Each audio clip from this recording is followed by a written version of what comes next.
All right, y'all want to say hi to him first before we get started? Hey, what's up, dude? His name is Brandon.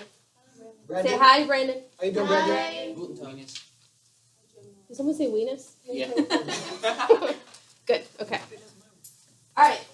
So we're going to ignore the announcements, and we're going to start with the journal. So flip to a clean page in your journal for me. The date at the top. Today is the 3rd.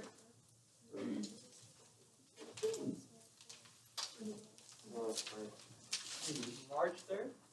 Correct. Yes. Nah. What? It's the 3rd. October? No, today's birthday. Oh. National birthday. Journal, March 3rd. Oh, bird. Write about whatever you want.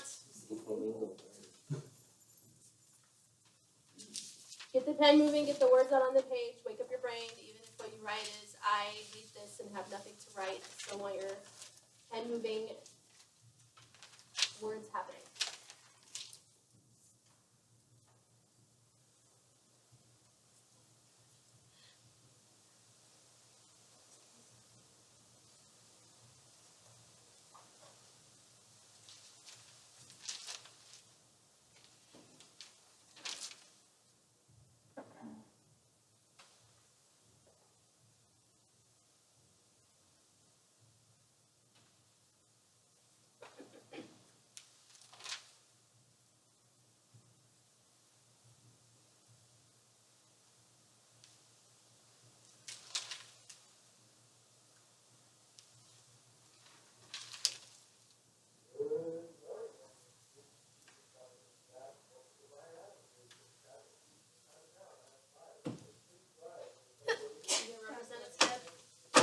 Neb's going to represent us for America. You guys keep writing.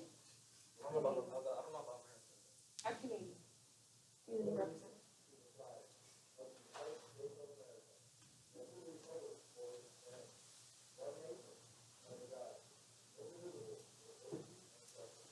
He was just walking around. Are you marching? I'm containing my territory. All right, regardless of what Neb is doing, try to stay focused on the page. Get some words down for me.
Start to edge towards the end of your sentence.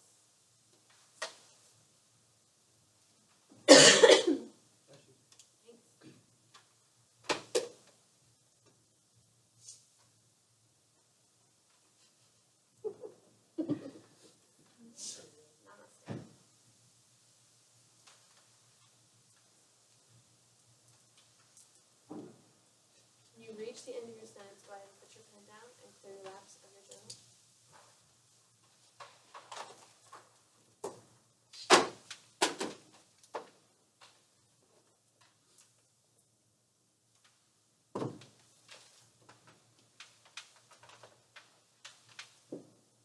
Alright, so as usual, we're gonna start with recall. So we're gonna go back to what was read in the last class. In the last class, we read an excerpt from She's Come Undone, where she went out and found the whale, and then went down under the water with the whale, and decided to try to commit suicide, failed at that, and then was caught on the beach by people who had been sent to look for her.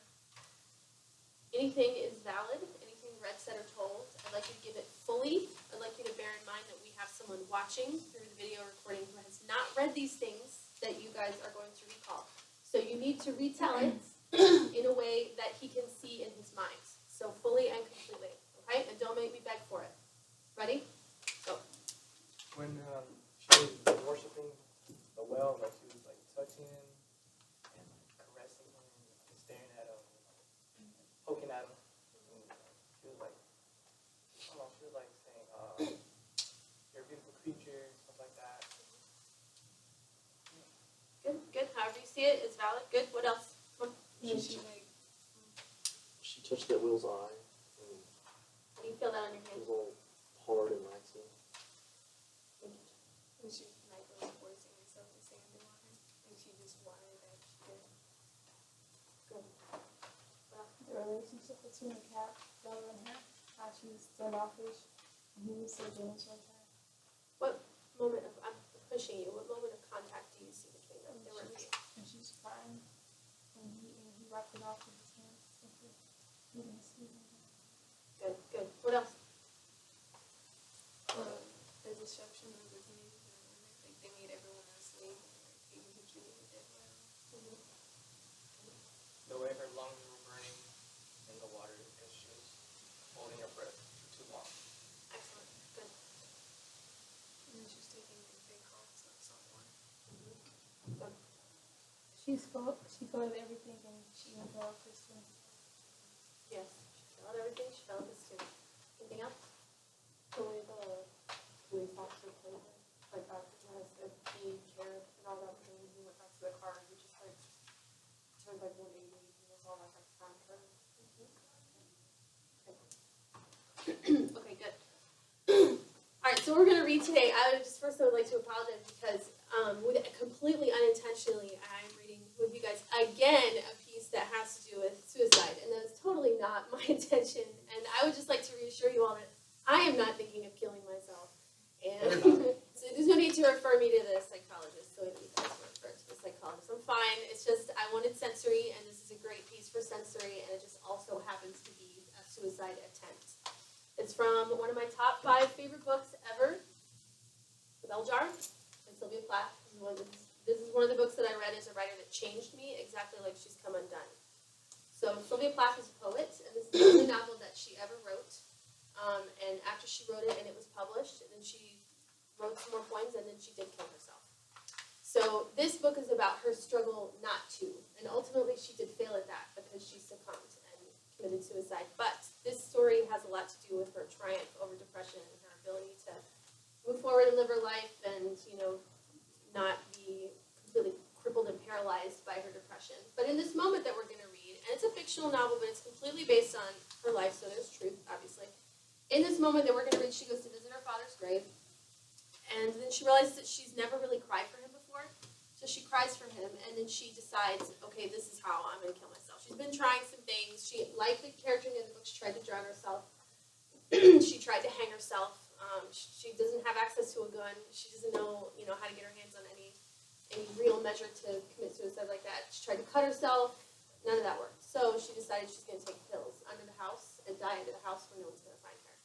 Then she gets found, and she wakes up in the hospital. That's as much as we're going to read. So that's your context. This is like the 50s, approximately. I think this takes place in the 50s or early 60s. Okay? So as we read this, I want you to pay attention to sensory, because there's a great deal of sensory in this piece with rain, so what you feel, what you smell, what she sees as she starts to black out, what it feels like when she wakes up with a bandage on her head, what it feels like when it caves in on her where she is underneath. I want you to pay attention to all of that sensory in her body and feel it in your own. And then when we go to write today, bring that into your work, that awareness of what it all feels like for her. Okay? Go. Sorry. Don't tell me what. Okay. So focus out here as we always do. And allow these images to play in your head like a movie, and I will stop stop occasionally and direct you to see certain things that I want you to see deeply. I tugged my black veil down to my chin and strode in through the wrought iron gates to the cemetery. I thought it odd that in all the time my father had been buried in this graveyard, none of us had ever visited him. My mother hadn't let us come to his funeral because we were only children then, and he had died in the hospital. So the graveyard and even his death had always seemed unreal to me. I had a great yearning lately to pay my father back for all the years of neglect and start tending his grave. I had always been my father's favorite, and it seemed fitting I should take on a mourning that my mother had never bothered with. Feel that emotion. Somebody's got to care that he's dead. So it's going to be her. I thought that if my father hadn't died, he would have taught me all about insects, which was his specialty at the university. He would have also taught me German and Greek and Latin, which he knew, and perhaps I would be a Lutheran. My father had been a Lutheran in Wisconsin, but they were out of style in New England. So he had become a lapsed Lutheran and then, my mother said, a bitter atheist. The graveyard disappointed me. It lay at the outskirts of the town on low ground like a rubbish dump. And as I walked up and down the gravel path, hear what that gravel sounds like as she's walking. Hear it on your mic. I could smell the stagnant salt marshes in the distance. That smell, that stagnant salt smell in your nose. The old part of the graveyard was all right, with its worn flat stones and lichen-bitten monuments. But I soon saw that my father must be buried in the modern part, with dates in the 1940s. The stones in the modern part were crude and cheap. See that? These cheap headstones. And here and there was a grave rimmed with marble, like an oblong bathtub full of dirt. And rusty metal containers stuck up about where the person's navel would be, full of plastic flowers. You see that? It's tackiness and cheap. It's kind of ugly. It's not what she wanted to see. A fine drizzle started drifting down from the gray sky. Feel that on your face. And I grew very depressed. I couldn't find my father anywhere. Low, shaggy clouds scudded over that part of the horizon where the sea lay, with the ocean back here. Feel that? Behind the marshes and the beach shanty settlements, and raindrops darkened the black Macintosh to raincoat that I had bought that morning. A clammy dampness sank through to my skin. Feel that? She's getting wet, damp, clammy. I had asked the sales girl, is it water repellent? Talking about the raincoat. And she had said, well, no raincoat is ever water repellent. It's shower-proofed. And when I asked her what shower-proofed was, she told me I just better buy an umbrella. But I hadn't enough money for an umbrella.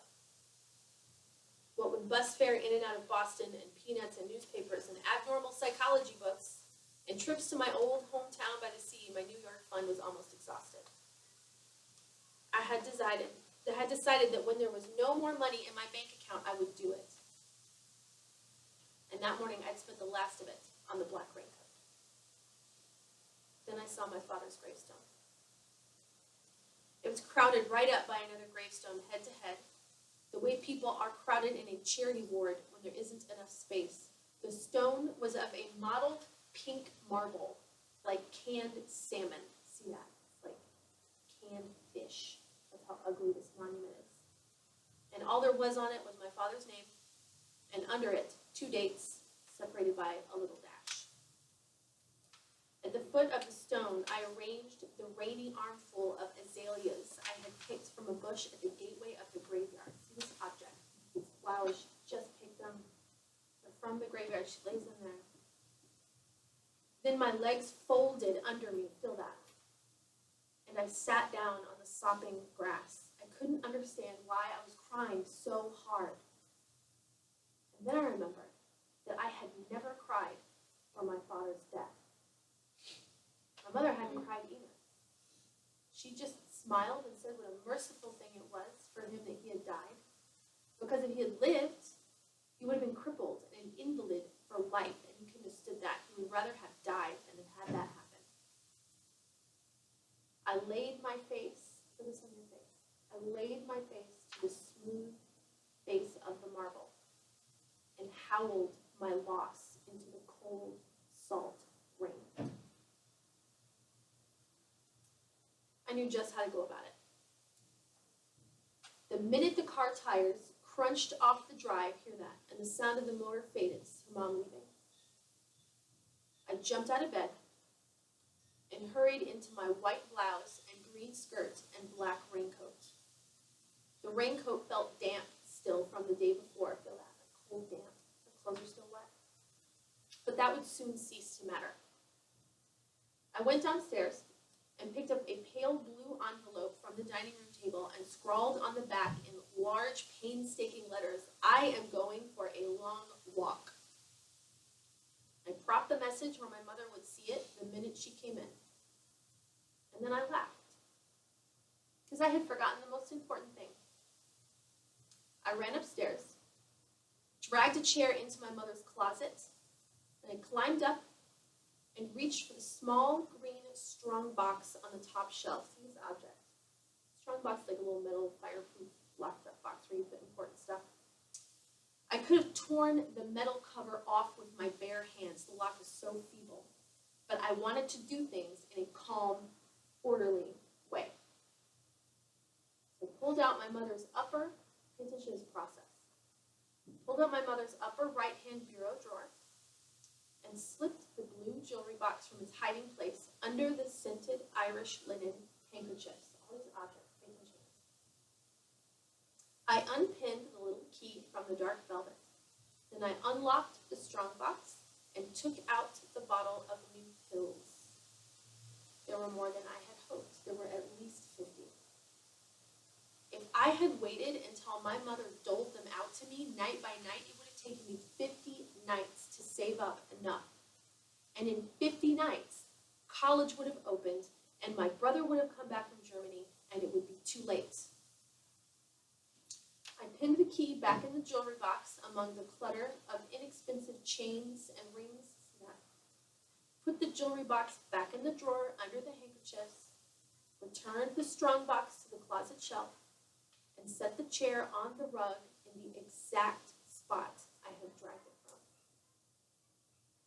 Then I went downstairs and into the kitchen. I turned on the tap and poured myself a tall glass of water. Then I took the glass of water and the bottle of pills and went down into the cellar. A dim undersea light filtered through the slits of the cellar windows. See that light, that dim underwater light filtering in stripes. Behind the oil burner, a dark gap showed in the wall at about shoulder height and ran back under the breezeway out of sight. The breezeway had been added to the house. Breezeway is like this little side, driveway. This little cover over it. It's like a little side yard. The breezeway had been added to the house after the cellar was dug and built out over the secret earth-bottomed crevice. A few old, rotting fireplace logs blocked the whole mouth. I shoved them back a little bit. Then I set the glass of water and the bottle of pills side by side on the flat surface of one of the logs and started to heave myself up. It took me a good while to heft my body into the gap. But at last, after many tries, I managed it and crouched at the mouth of the darkness like a troll. See that? The earth seemed friendly under my bare feet, but cold. I wondered how long it had been since this particular square of soil had seen the sun. Then one after another, I lugged the heavy, dust-covered logs across the whole mouth. The dark felt thick as velvet. Feel that darkness. I reached for the glass and the bottle, and carefully, on my knees, with bent head, feel her crouching down like that, crawled to the farthest wall. Cobwebs touched my face with the softness of moths. Feel that? Softness of moths. Cobwebs. Wrapping my black coat around me like my own sweet shadow. I unscrewed the bottle of pills and started taking them swiftly between gulps of water, one by one by one. At first, nothing happened. But as I approached the bottom of the bottle, red and blue lights began to flash before my eyes. See that? It's red and blue lights flashing. The bottle slid from my fingers, and I lay down. The silence drew off, bearing the pebbles and shells and all the tatty wreckage of my life. Then, at the rim of vision, it gathered itself, and in one sweeping tide, rushed me to sleep. It was completely dark. I felt the darkness but nothing else, and my head rose, feeling it like the head of a worm. Someone was moaning. Then a great, hard weight smashed against my cheek like a stone wall, and the moaning stopped. Figure out what she means. Stay focused. See this? The silence surged back, smoothing itself as black water smooths to its old surface, calm over a dropped stone. See that? You drop a stone, the water ripples, and then it smooths back. A cool wind rushed by. I was being transported at enormous speed down a tunnel into the earth. Then the wind stopped. There was a rumbling. Hear this. As of many voices protesting and agreeing in the distance. Hear the sound out here. Somewhere. She's in the dark. Voices out here somewhere. Then the voices stopped. A chisel cracked down on my eye, and a slit of light opened like a mouth or a wound. See that? Till the darkness clamped shut on it again. I tried to roll away from the direction of the light, but hands wrapped around my limbs like mummy bands, and I couldn't move. Feel that? Just trying to get away from the light, but pulling. I began to think I must be in an underground chamber lit by blinding lights, and that the chamber was full of people who for some reason were holding me down. Feel that sense of being held down on your body. Then the chisel struck again, and the light leapt into my head, and through the thick, warm, fuzzy dark, a voice cried, "Mother." Air breathed and played over my face. Feel that? Air. I felt the shape of a room around me, a big room, open windows. Feel that contrast. She was clustered down in the dark, being held, rolling away. Now she's in this huge, open, airy, light space. She feels it. Feels it, doesn't see it. Pay attention to that. A pillow molded itself under my head, and my body floated without pressure between thin sheets. Then I felt warmth, like a hand on my face. I must be lying in the sun. If I opened my eyes, I would see colors and shapes bending in upon me like nurses. I opened my eyes. It was completely dark. Somebody was breathing beside me. "I can't see," I said. A cheery voice spoke out of the dark. "There are lots of blind people in the world. You'll marry a nice blind man someday." The man with the chisel had come back. It was all little sections. It's just her mind turning on and off that she recovered. The man with the chisel had come back. "Why do you bother?" I said. "It's no use." "You mustn't talk like that."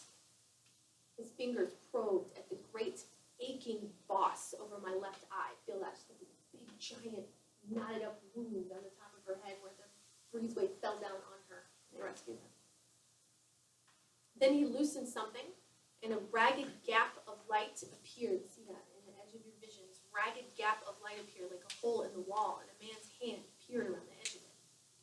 "Can you see me?" "Yes." "Can you see anything else?" But then I The gap narrowed and went dark. I'm blind. Nonsense. Who told you that? The nurse. The man snorted. He finished taping the bandage back over my eye. He said, "You are a very lucky girl. Your sight is perfectly intact." So now she can see. She's got a bandage off. Still in the hospital. "Somebody to see you." The nurse beamed and disappeared. My mother came smiling round to the foot of the bed. She was wearing a dress with purple cartwheels on it, and she looked awful. A big tall boy followed her. At first, I couldn't make out who it was because my eye only opened a short way, but then I saw it was my brother. They said, "You wanted to see me." My mother perched on the edge of the bed and laid a hand on my leg. She looked loving and reproachful, and I wanted her to go away. I don't think I said anything. They said, "You called for me." She seemed ready to cry. Her face puckered up and quivered like a pale jelly. "How are you?" my brother said. I looked my mother straight in the eye. "The same," I said. "You have a visitor." "I don't want a visitor." The nurse bustled out and whispered to somebody in the hall. Then she came back. "He'd very much like to see you." I looked down at the yellow legs, see this, sticking out of the unfamiliar white silk pajamas they had me dressed in. The skin shook flabbily when I moved. See that? Skin's flabby. She hadn't been moving. Body's starting to go. There wasn't a muscle in it, and it was covered with a short, thick stubble of black hair. See that? "Who is it?" "Somebody you know." "Well, what's his name?" "George Bakewell." "I don't know any George Bakewell." "Says he knows you." Then the nurse went out, and a very familiar boy came in and said, "Mind if I sit on the edge of your bed?" He's wearing a white coat, and I could see a stethoscope poking out of his pocket. I thought it must be somebody I know, maybe dressed up as a doctor. I had meant to cover my legs if anybody came in, but now I saw it was too late. So I just let them stick out, just as they were, disgusting and ugly. That's me, I thought. That's what I am. "You remember me, don't you, Esther?" I squinted at the boy's face through the crack of my good eye. The other eye hadn't opened yet, but the eye doctor said it would be all right in a few days.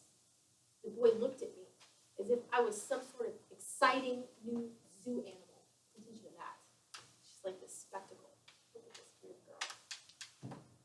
And he was about to burst out laughing. "You remember me, don't you, Esther?" He spoke slowly, the way one speaks to a dull child. "I'm George Bakewell. I go to your church. You dated my roommate once at Amherst." And I thought I placed the boy's face then.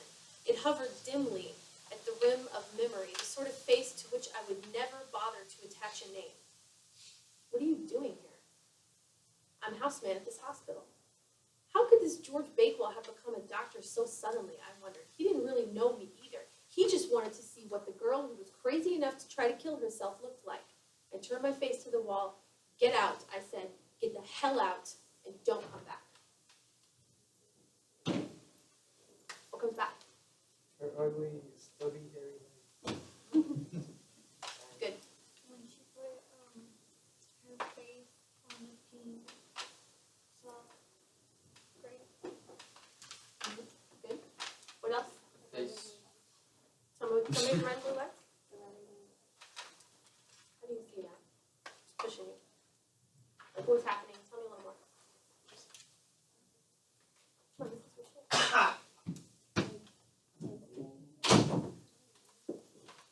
Okay.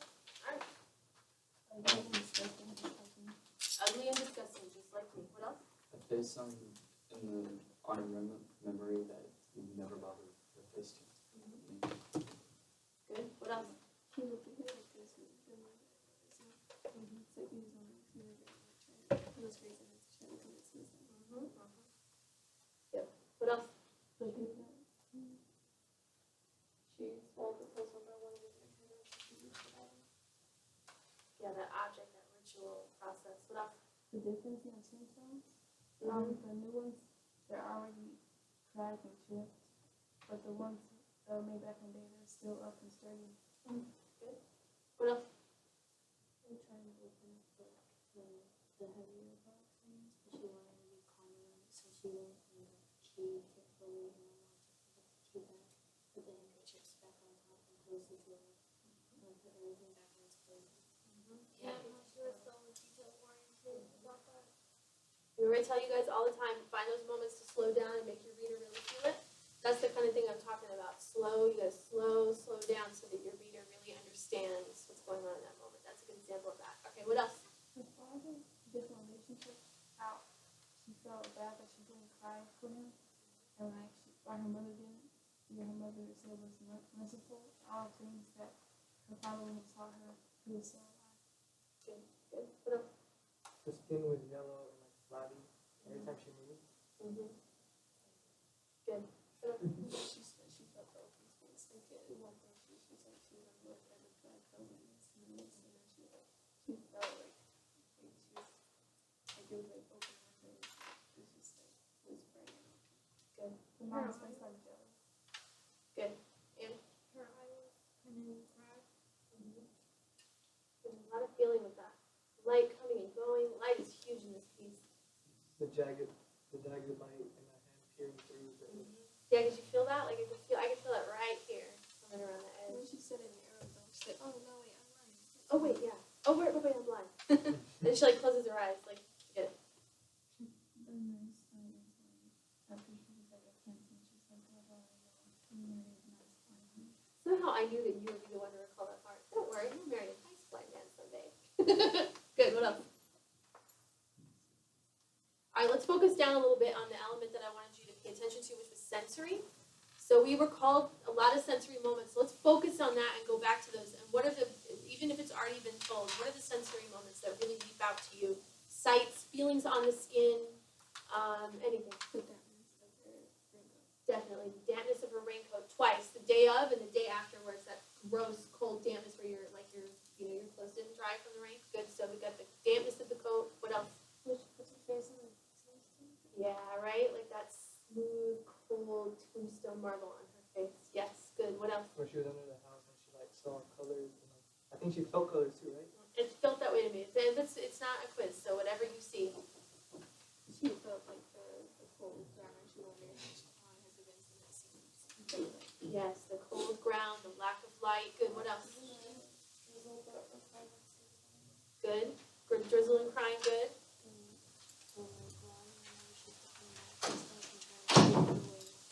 Good. Oh, the spider webs. Figure out who she's. Spider webs. What about the spider webs? Oh, my boy Jet. Okay. All right, Jet. You know where your courses are? Do you have your thing? Do you have your thing? Okay. Thank you. Thank you. All right, we get the moths on the cobwebs. The moths. the material on the handkerchief and she's completely just threw it off and it's shaking. Good. Good. The rosemary stuff, the gravel. Mm-hmm. Yes. What about smell? Good smell. Somebody can't remember that one. Yeah, there you go. Like the salt, it's like it's so ugly there, you know, and like also it reeks of like salt marshes. Like nothing could be, good like she wants it to be. She was disappointed when she saw the very Very much so. And she'd never been there. She's like, this is it. This is horrible. Here it is, like a dump at the edge of town. It smells like fucking salt marshes. It's horrible.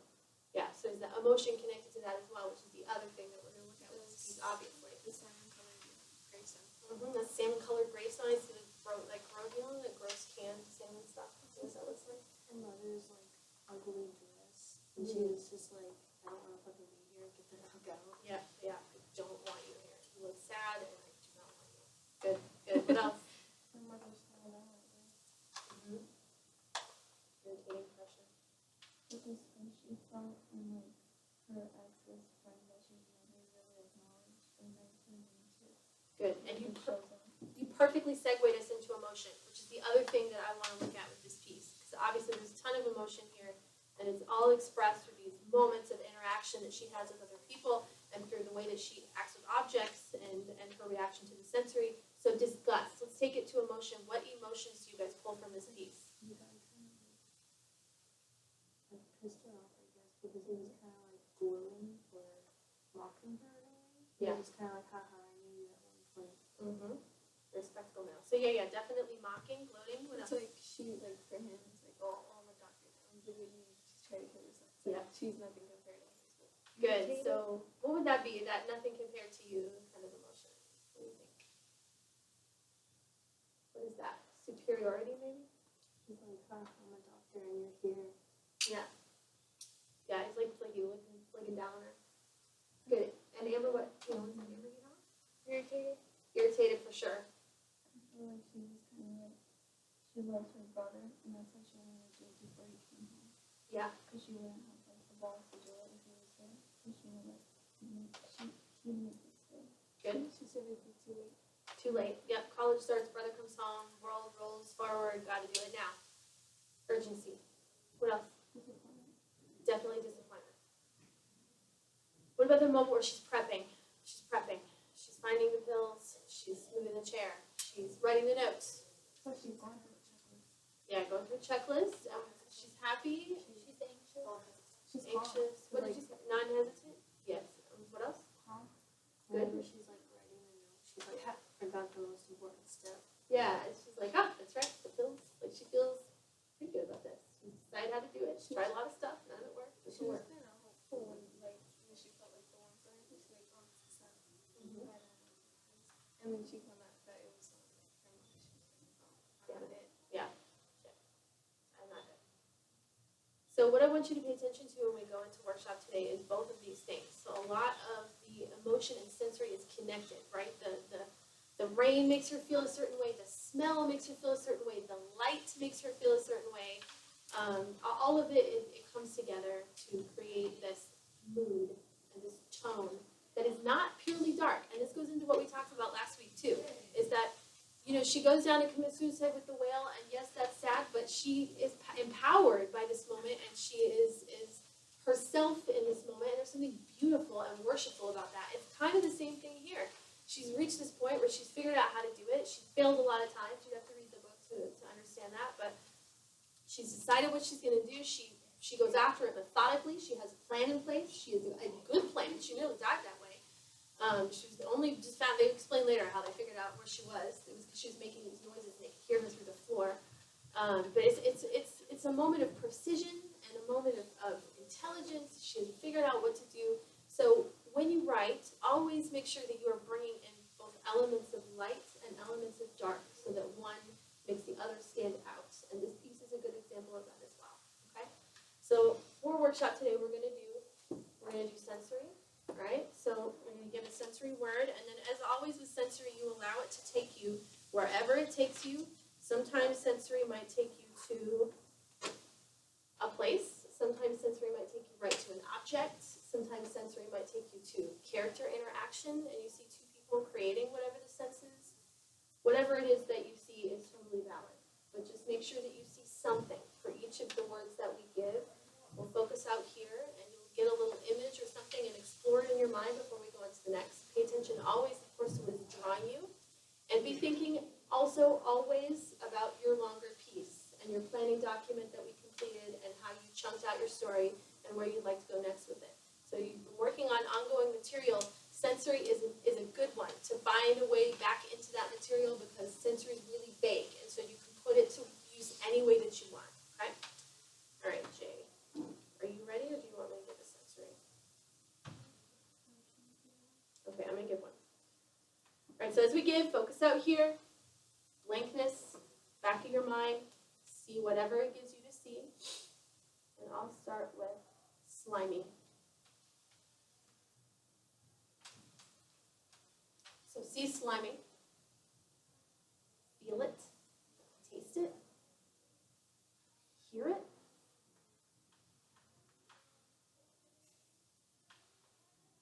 Whatever that gives you. Walk around this image that it gives you in your mind. Look at it fully and completely. Understand the details.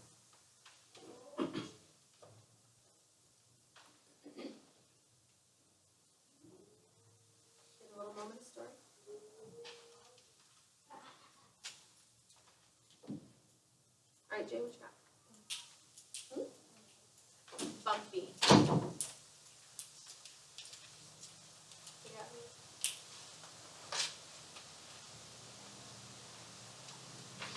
All right, see bumpy. Focus out here. If it doesn't involve you Father, Ariel focus on Brittany. here. Who? Oh, okay. Sarah. Alright, go quick. Quick, come on, I don't want interruption, go. Go as quick as you can, go as quick as you can.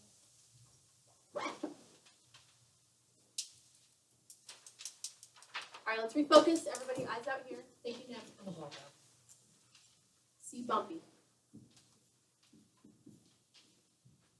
Feel bumpy on your fingers, feel it on your skin, feel it in your mouth. Hear it.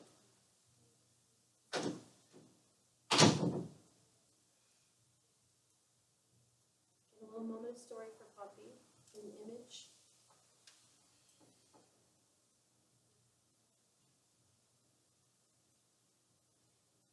So,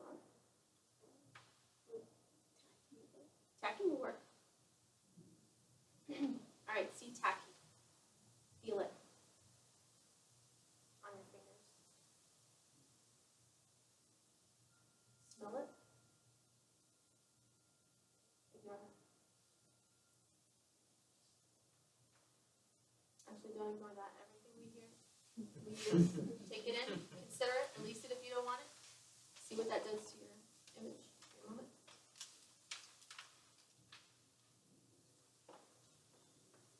All right, Amber. Tender. That's a good one. All right, y'all focus out here. See tender. I realize we're fighting for focus today. That's okay. Get a moment for tender in your mind.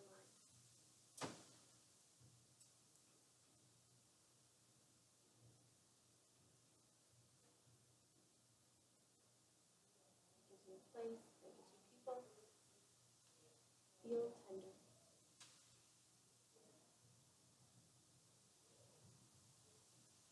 Why are they tender?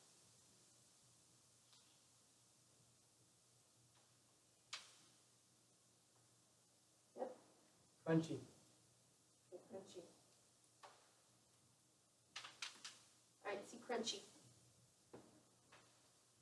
Whatever that gets you to see.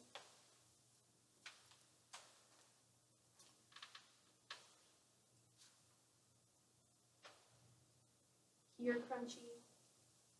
Smell it. Something crunchy. In a little moment. That's it. Sure. Just make it feel delicate. So let's try delicate. Feel delicate, see it. Hear something that's delicate.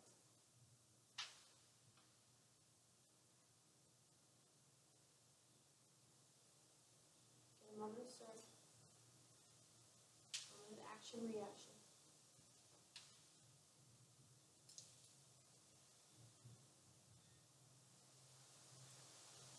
Huh?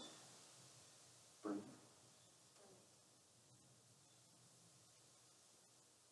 Everybody see burning. If you immediately see a fire, push it aside and find something less obvious. If you immediately smell burning, try something else. Try hearing it or tasting it.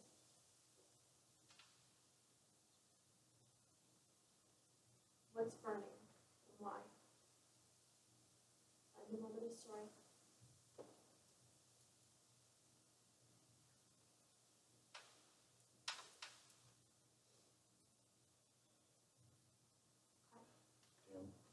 Dim? Good.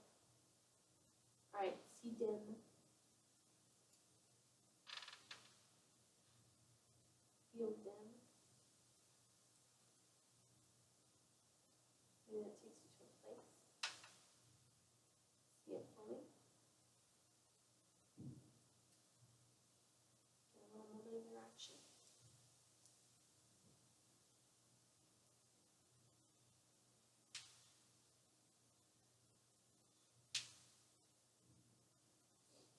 Wait.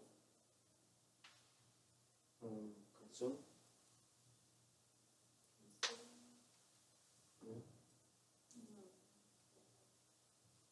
Here, I'm gonna push you a little deeper.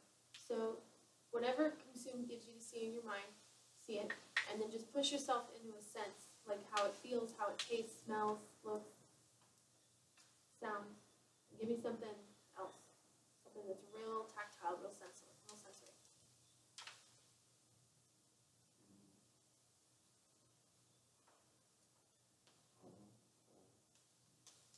Wither away. Withered? It would be withered? Okay. I think that's good to go with consumed. Alright, so Luis gave consumed, which I was a little too far from sensory for me, and then you gave withered, so use both. See that?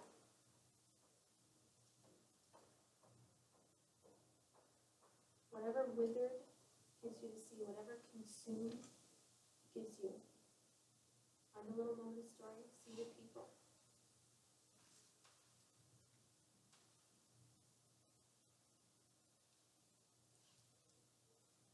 Ellen?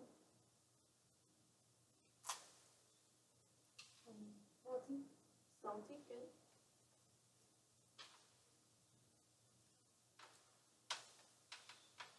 If you see salt, get rid of it. If you see pretzels, get rid of it. Find something deeper, push deeper. Don't be obvious. You're almost advanced.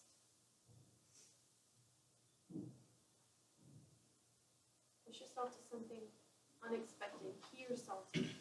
Feel what salty feels like on your skin. Find something else.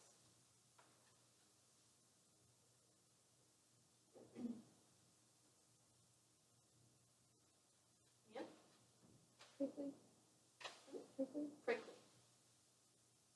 All right, see prickly.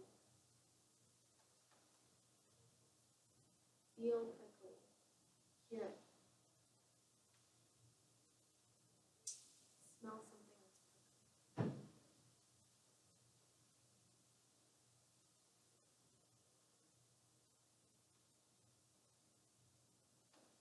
Moment of action. Ruby? Sour? All right, sour. You really feeling a lemon? Get rid of that. Smell something that's sour.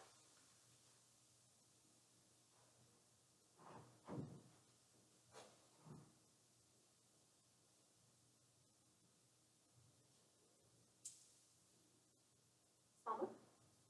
Sting. Sting. Good one. You'll feel sting.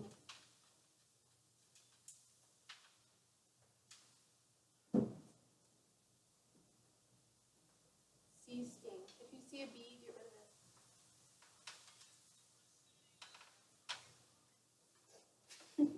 If I spell one off, use it.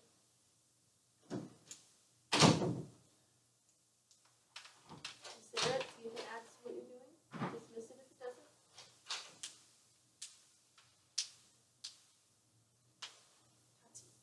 Gritty. Gritty. All right, gritty. Feel gritty, see it. Find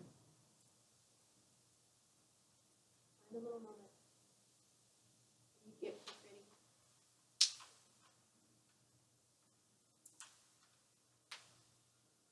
All right, I'm gonna go back and read these. For each one of these, try to see something, an image, a moment, a place, a person, an object. See something. Pay attention to what is drawing you. Pay attention to your continuing subject matter, and we'll get some tellings on these as well. So if you have lost focus, focus out here again, please. Take a deep breath, and for each one of these, see something. Slimy. Bumpy. Tacky. Tender. Crunchy. Delicate. Burning. Dim. Withered. Salty. Prickly. Sour. Sting. Gritty. All right, let's get some sights. What else you?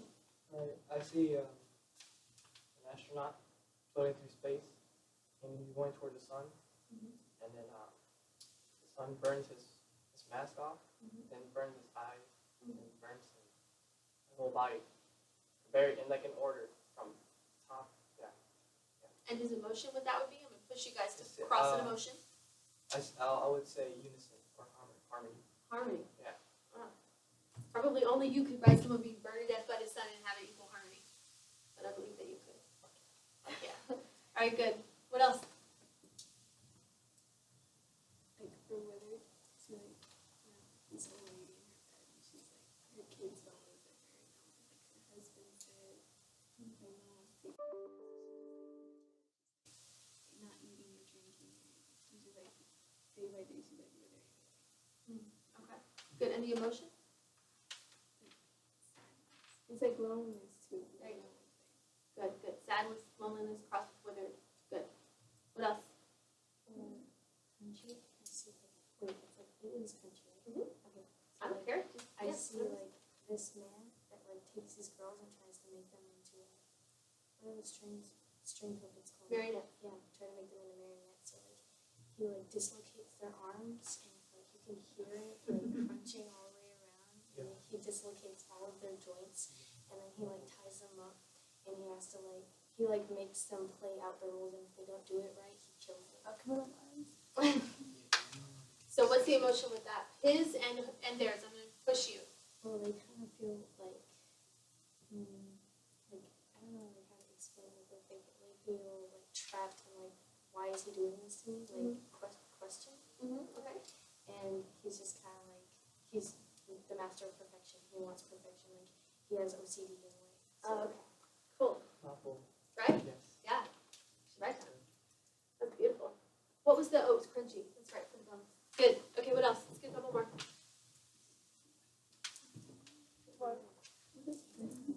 Huh? Gritty. What is gritty? Like. Kind of like sand. Yes. You know how like you don't understand it, kind of like rock. Yeah. like sandpaper. Like I saw, you know those tree things that they film and it's like solid. And so I just see like, I don't know. This guy just saw me. Okay. Okay. And the emotion would be? What do you think? I mean, that's fair, yeah. Alright, do you guys want to put Jen on the spot and get his sensory word? His sensory Yes, words nigga. are usually pretty What's good. your sensory word? Brittle. That's a good one. Okay, I'll take a second to consider brittle. Let's take a minute. Let's go back into visualization just for a second to give Jet's word consideration. Brittle. So see brittle. Feel it. Bless you. Thank you. Hear it. I like brittle. Brittle on the night. Alright, let's get at least one more telling before we go to the page. Before we go to visualization, rather. One more. Come on. For burning, I saw like three little girls, and they were like hostage by this old man. And then when they wouldn't obey him, he'd smoke and he'd like burn them. And then sometimes he'd like make like a sign on them, like for example his name and stuff, like branding them. The emotion? Theirs and his. He felt controlling, and they felt like what's that word when they like give themselves to them, like they don't care, they just like okay. Submission? Yeah. Good one. Excellent. You know those brittle cookie crackers? I know. Is that what you're thinking of? Yeah. What's the emotion? Sweet, tasty. How do you feel when you eat it? Enjoyment? Enjoyment. Yes. Alright, wait, stop. Let's focus. Jay's got one more. Give one more telling for brittle. So focus. Jay, go ahead. For like brittle, like I see this woman who is like dying, but like not on the inside. It's like you can physically see it on the outside, and all her skin is becoming rough, and like it starts peeling off, and she's just like there, like what the fuck, and it's just kind of like I don't know how She's to. dying from the outside in. Yeah. It's like kind of like what Nev did, like from bottom to top, except it's gonna go like in layers. You know, I think you guys are using I think that you're picking up on that process thing that she did where she was super methodical and you're coming up with these like methodical, like the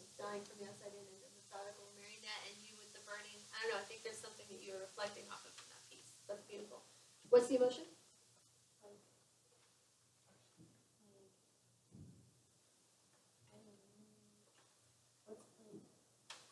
Okay, push yourself. What do you guys think? What's the emotion if you're brittle and dying from the outside in? You give up. Okay. Bucket? Give up? Is that right? I don't have a specific word that I can't Can't remember. get it? Tell me what it's like. It's like she can't do anything about it, kind of like helpless, useless in a way. There you go. Helpless, useless. Good. All right, so put your journals down. No writing. Yeah, I know. By the time we get to the writing part, you should want to write so bad that it hurts. Already hurts already. Good. What's the But I word? broke into it.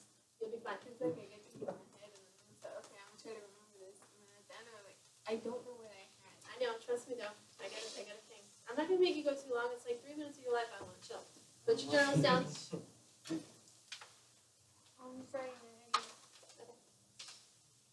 Does everybody have one that they want to work with, or does anybody need me to pick one for you? Do you want me to read them again, Justin? Here. Let me read them again. Okay. Pay attention to what you want to use. Slimy, bumpy, tacky, tender, crunchy, delicate, burning, dim, brittle, withered, salty, prickly, sour, stinged, gritty. Does everybody have one they want? Okay. All right, so clear laps, please. Thank you. Focus out here. Now, sensory is abstract, right? So I'm going to coach it abstract. And it's your job to fix on whatever it is that's beginning this moment of story for you that gets the sensory idea across to your reader. Whether that is a person, a place, an object, a moment of interaction between two characters, whatever it is that's getting this idea across, you're to fix on it so that when we read this piece, immediately we understand what that sensory element is, however it is you want us to understand it, okay? So focus out here for visualization. Blank your mind. Go back into the back part of your brain where the images come from, where the daydreams come from. Get rid of everything else, bless you. And see whatever it is that this sensory idea that you have focused on gives you to see. See it as clearly and fully as you can. This very first image or impulse. Cast a beam of light down on it in your mind so that you can see nothing but this very first moment. And focus on it just for a minute. Whether it's a person you see, people, or an object, or one specific part of a place, whatever that is. See it as clearly as you can.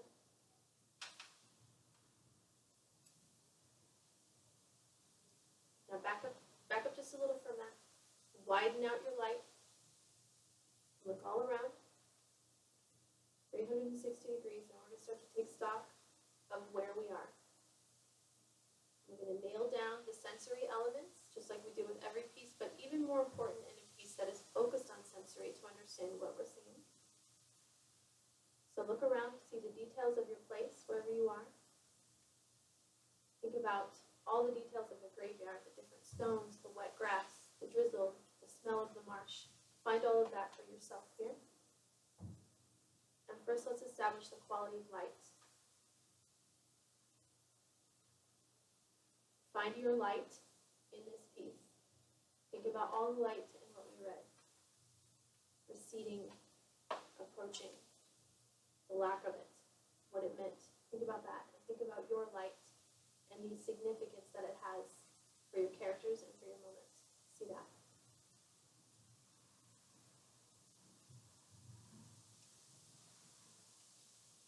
Now pay attention to the smells. The smells in your place. The smells may be associated with the sensory element you're using. Whatever emotion the smells pull from your characters, find that. Think about how the salt marsh made her feel. Find that in your piece. Establish it, understand it.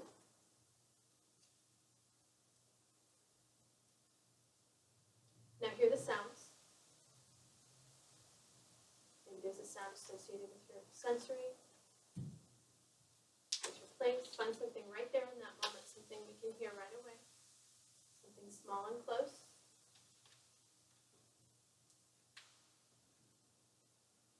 You've got that. Pull back, back, back, back. Way up here. Find something far. The way that she could hear their voices out here when they were going to discover her. She could hear them talking. Find that in your piece. Something further away that opens up the place for your reader. Fix on it, understand it. When you've got it, come right back down to this moment. We'll go right back down to where we started. Wait.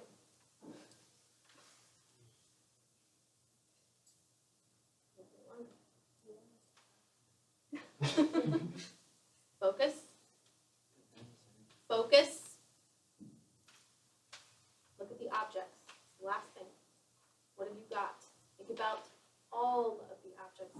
The pill bottle, the little key, the handkerchiefs, the glass of water, the bandage on her eye, the locks. Think of every object that she had now. Find the objects in your place that get this sensory and this emotion across and focus on them. And now put your mind on that very, very first moment that's going to show us the sensory and it's going to start your story in a moment of interest, a moment of interaction. Take it to the page.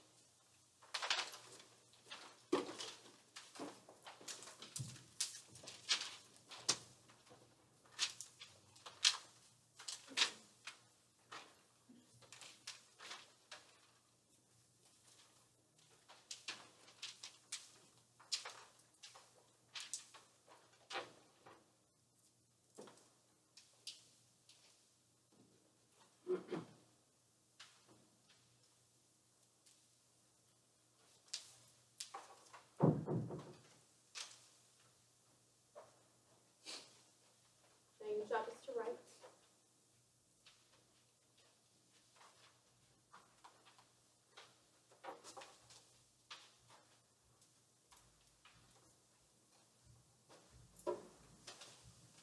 Your job is to push the story forward.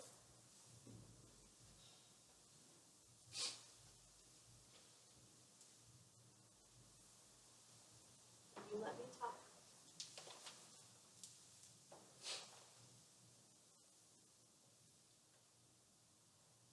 You just tune me out.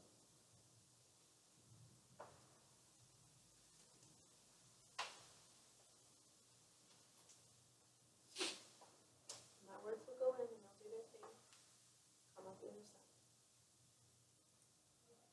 You just push the story forward. Find your focus.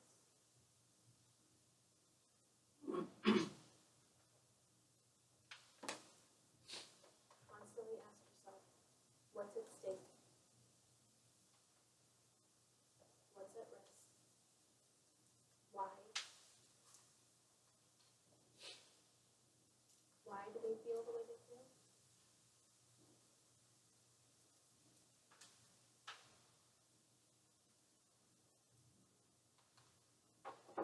Why are they doing these things?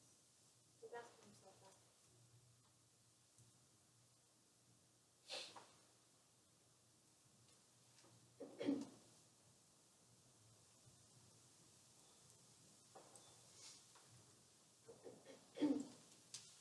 When it's right, pay attention to the quality of life.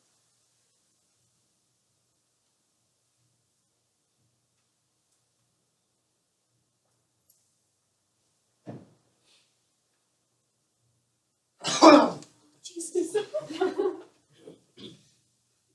Jesus. Refocus.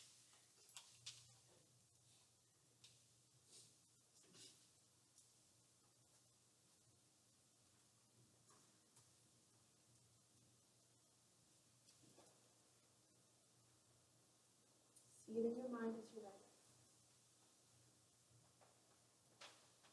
Write what you see in your mind.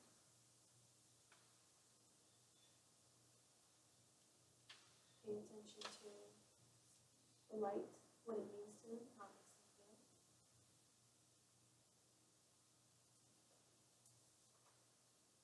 Think about how she felt when the light appeared in that bell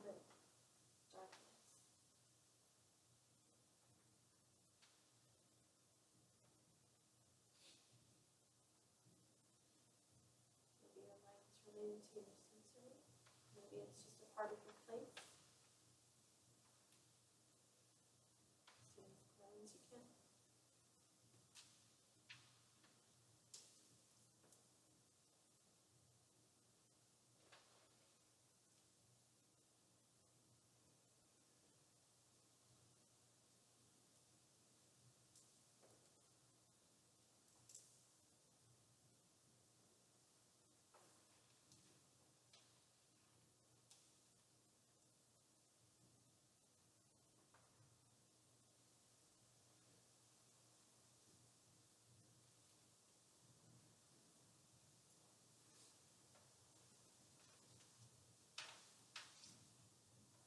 Think about the proximity of your characters and touching, not touching. Think about these people sitting on the edge of her bed and how much she hated them.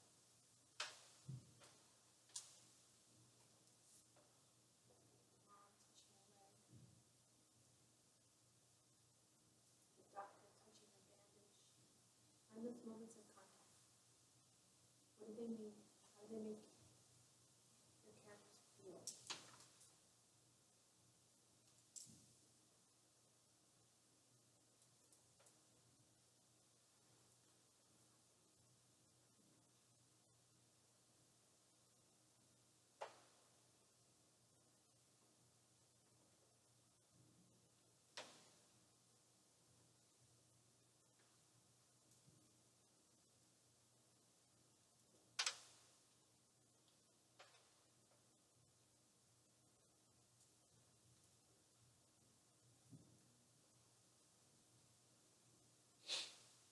When it's right, pay attention to the smells in your place.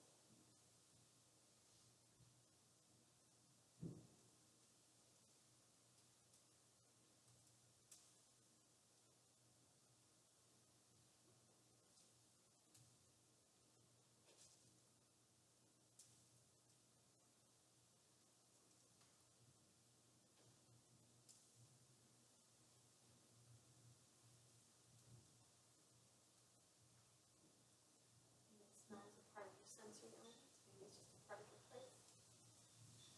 Think about how it makes your characters feel. The smell of that salt marsh.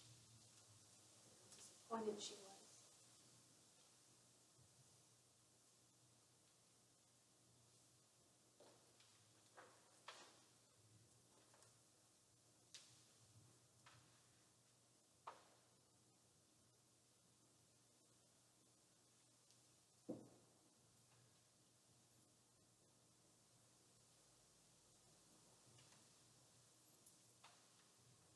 About what has changed in your piece so far.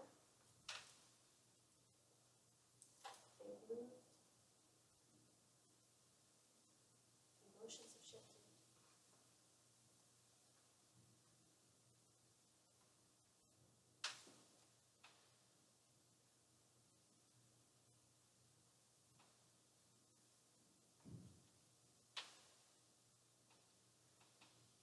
That's right. Pay attention to the sounds in your place.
something for them that scared them, upset them. And his sensory with objects. I mean, her raincoat felt cold and damp.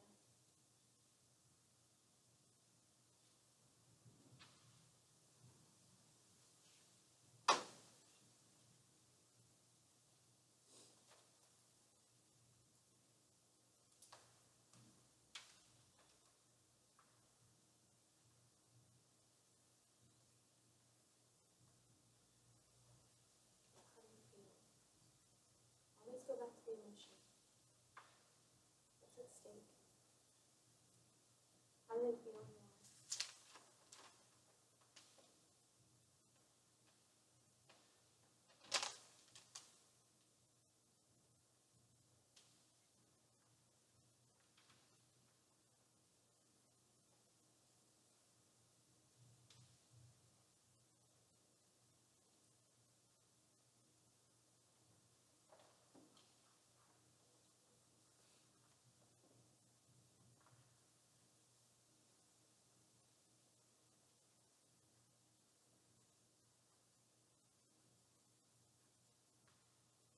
Don't forget the place. How are you moving through it? What does it mean to them?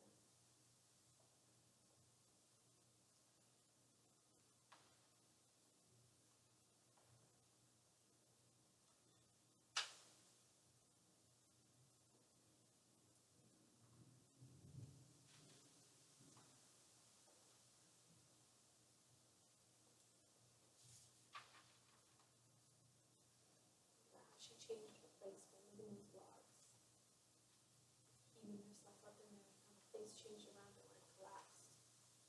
About your place. And the sensory in your place.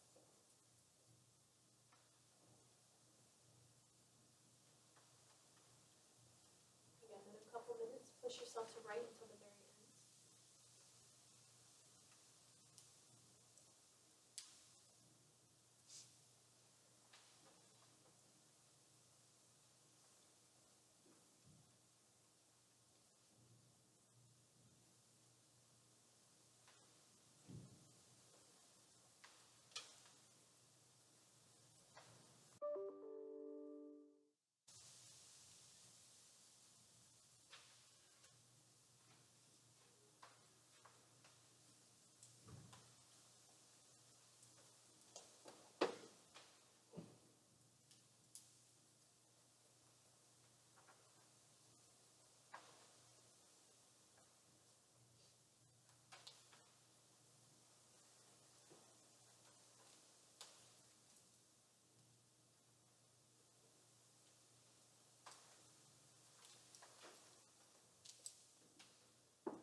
That been a minute?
Sorry, when you reach the end of your sentence, go ahead and put your pen down.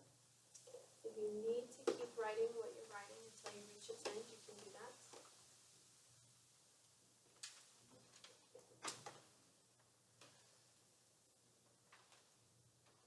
You're not done. Keep going.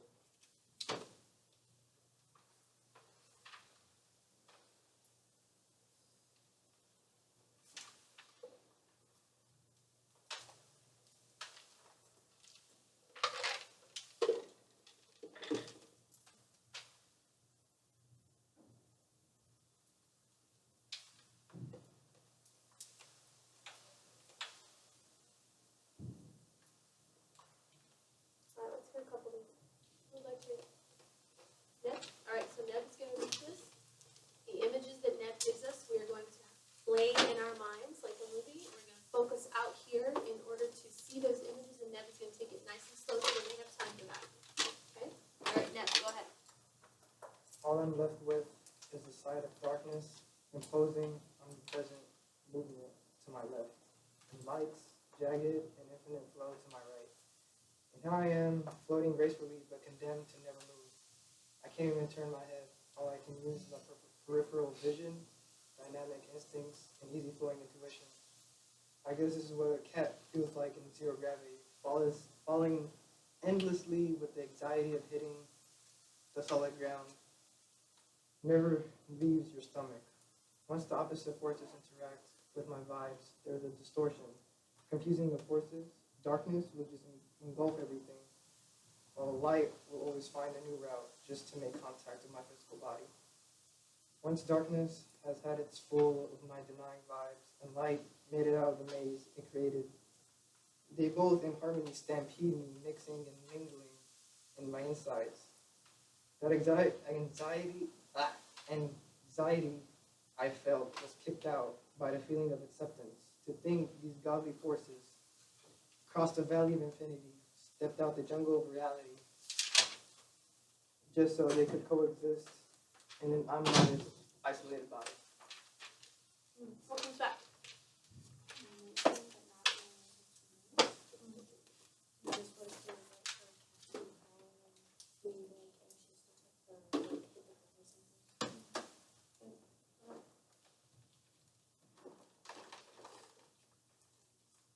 What else?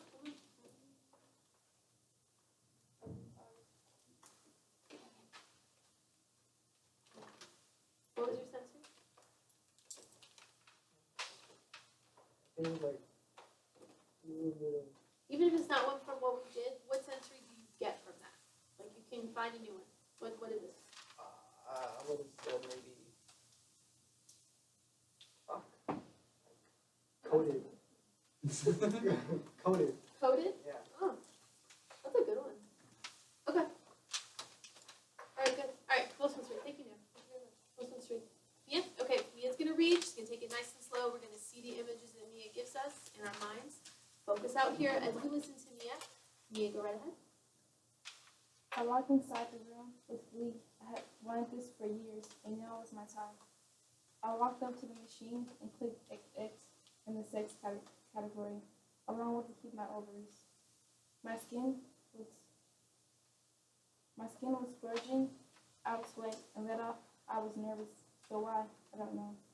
I walked inside and squeaked as the processor fused down. I began to feel the pricking sensation on my skin, but it changed. I lurched forward at the fire that ignited in my skin as my pigment count changed. My head began to sting as my hair flung into its respectful type. My mouth became gritty as my taste buds precipitated and flew out of my mouth, so that only the government's food was pleasurable. My bones reformed. My nose, cheekbones, and hips got the brunt of it all, since they were the most intricate. The pain slowly started to subside, but then something strange happened. My soul condensed and withered until it diminished into nothing. I walked out, not having to look at myself, because I knew I was the exact photocopy of every other woman. I gleefully walked into the store and scanned my wrist for access. Finally, I was normal and accepted, but as I turned to look at the glass, I gasped. Gone were the brown eyes that held so much of life. Now lay mutated dim blue ones that held ownership. That's all I got. What comes back? That's ridiculous. What else? What comes back? So we get that over? This sense of perfection, they have to be all one way, a certain way. Like they can't change or they get judged and shunned. Were there First you, then you. Beautiful brown eyes full of flowers and sweet and sickness. Dim blue ones. I got that. What else? were there into nothing? Good. What else? What else? Good. Okay, let's open it back up to recall. Thank you so much, Mia. It's beautiful. Let's open it back up to recall. Anything read, said, or told during this session from what we read that was published work, from what student work was read, from the tellings that were given. Anything at all. Let's get some recall. Don't make me ask for it. Go. Dislocating her joint so the guy could like fucking make puppets out of them. Yeah. That got recalled. What does that tell tell you. Okay, keep going. Like she's not what she was like. Passing out and she's like precise in the process. Her dragging the chair, trying to open it, and she has to go get the key and put everything in place. Yeah, the bolts of darkness smoothing out like the bolts on a bomb. The satisfaction of burning a little girl's skin. You should read Brandon. Yep.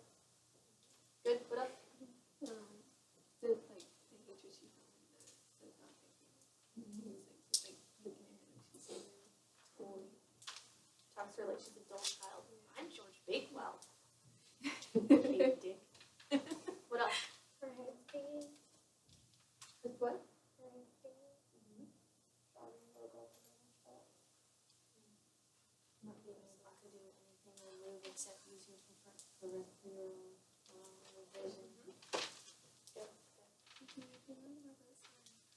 First day of class. The one about the girl drowned, the other girl for her lunchbox. I wasn't in here. I know. Damon's our first class. Sad. Sad face. We started off the class really dramatic. Yeah, we did. Killed a little girl on our first day. Anything else that you guys have burning need to recall before we end up? So like she saw Black turkey. Wait, I'm gonna make you tell the black turkey though. You did it last time and it was great. So tell the black turkey fully. The black turkey on the top of the van. The people inside the van could hear his nails clash against the roof of the van, Yes. and you could see the feathers on the side of the window falling on the black turkey. And yeah, that's what it was black. Fucking Adam Bratt. Yes. That's who that is. Yes. All right, good job. Okay, so if anyone would like to be weird for Brandon, he teaches weirdos just like you. So Ned, why don't you get off of his shit and say hi to him? Yeah. Anybody? He would love that. Anybody? Penis!